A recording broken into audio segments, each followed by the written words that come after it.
मैं कहता हूं मस्त रहना सीख लो, सब अपने आप ठीक हो जाएगा। अब तुम पूछोगे ये कैसे संभव है? मेरी जिंदगी में इतनी समस्याएं हैं, नौकरी की चिंता है, पैसे की चिंता है, रिश्तों में परेशानी है, कैसे मैं मस्त रहूं? और यही तो मैं तुमसे कह रहा हूं, तुम्हारी पूरी जिंदगी उलटी चल रही।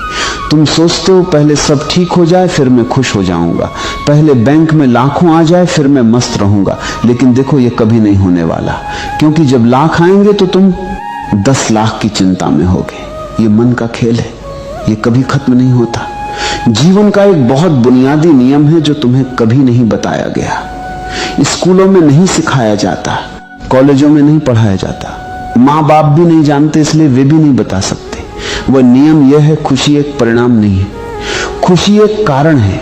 तुम जो भी पाना चाहते हो वह तुम्हारी ऊर्जा से, तुम्हारे भाव से, तुम्हारी चेतना से प्रकट होता है। अगर तुम दुखी हो, परेशान हो, तनाव में हो तो तुम्हारी जिंदगी में और दुख आएगा, क्योंकि तुम दुख को आमंत्रण दे रहे हो। और अगर तुम मस्त हो, आनंदित हो तो आनंद तुम्हारे पास खींचा चला आएगा। यह अस्तित्व का नियम है, जैसा तुम हो वैसा ही तुम्हारे पास आता है। इसलिए मैं कहता हूं पहले मस्त रहो, बिना किसी शर्त के, बिना किसी कारण के। तुम कहोगे बिना कारण के कैसे खुश रहे? मैं कहता हूं बिना कारण के ही खुश रहना असली खुशी है।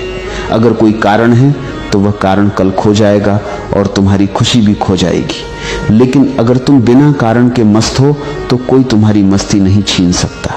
अब समझो कि मस्ती का अर्थ क्या है। मस्ती का मतलब यह नहीं है कि तुम पागलों की तरह नाचो, मस्ती का मतलब यह नहीं है कि तुम जिम्मेदारियों से भाग जाओ।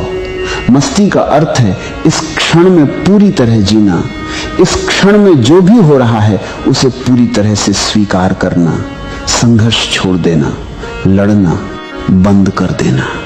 देखो तुम सुबह से शाम तक लड़ रहे हो, ट्रैफिक से लड़ रहे हो, बॉस से लड़ रहे हो, पत्नी से लड़ रहे हो, बच्चों से लड़ रहे हो, खुद से भी लड़ रहे हो।